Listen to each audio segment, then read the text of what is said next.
Hey Piero.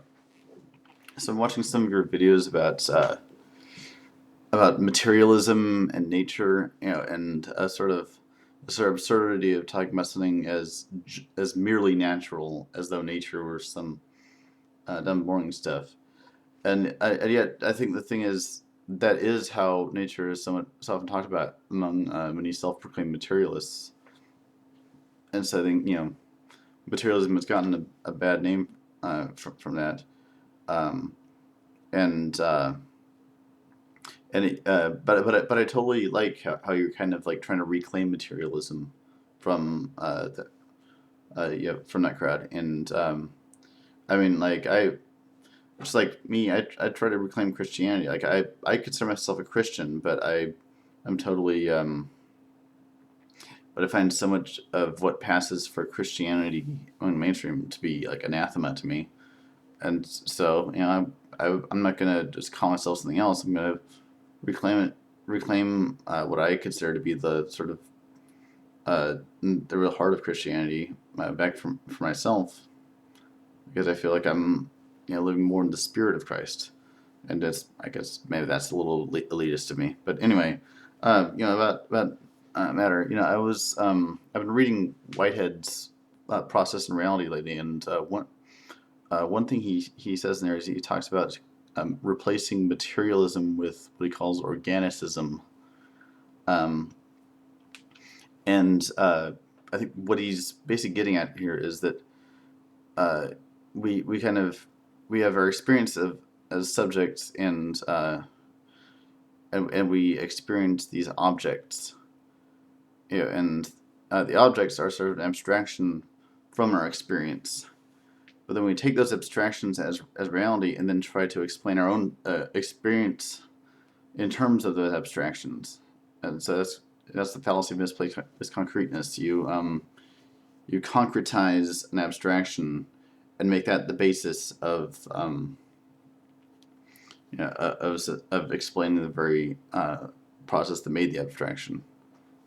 Um, and so when Whitehead talks about a philosophy of organism, he's talking about understanding instead of understanding the rest of the universe, we're trying to understand ourselves in terms of these material abstractions we make, instead of understanding the matter, the material world, in terms of our own experience, because that's the starting point of any epistemology is our own experience, and so that's the point from which we should be abstracting. Um, and and so it's interesting. I've been also enjoying the sort of back and forth between you and Cashify. And yeah, I too have a bit of a problem with his sort of idealistic, you create your own reality idea. I mean, and that's I feel like that can have some really negative consequences when you get into, like, the whole law of attraction stuff that's so popular these days. The secret, or narcissism spiritualized, to the point where we're thinking it's spiritual to say I deserve more stuff. um, it, yeah, I think that's just a complete perversion of spirituality. Not to say that Cashify is necessarily advocating that version thing, but it is sort of an implication of the kind of idealism that he talks about. And so you have, on the one hand, the sort of idealism that says, we create our own reality. All of reality is just an extension of my mind, and I'm creating it all. And on the other hand, you have the sort of materialism. I guess the other. I was going to sort of talk about a sort of dualism in Cartesian sense, where where there's the external world out here and my interior experience in here, and and I'm just trying to perceive uh, all this out here.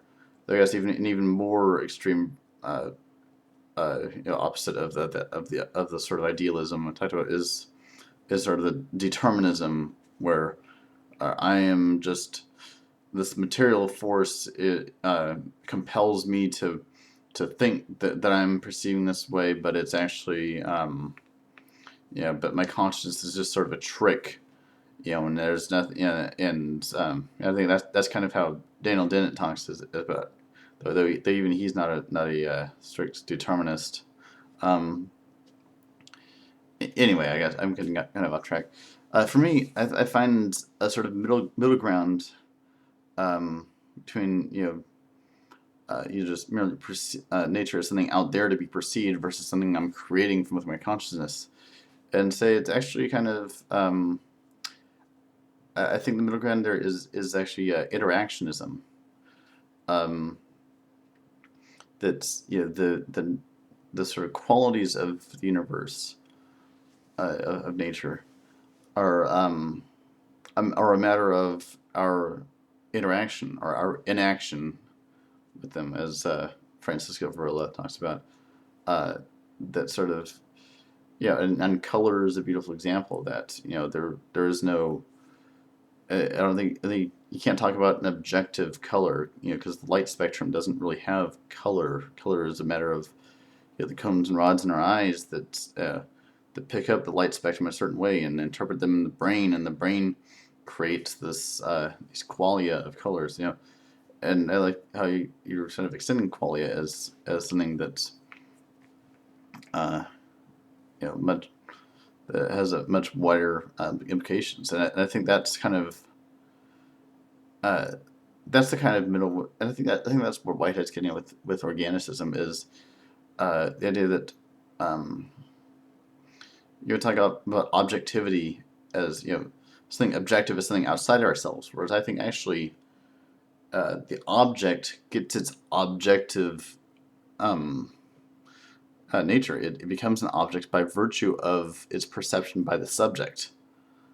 That the subject unifies the object as object by means of its perception.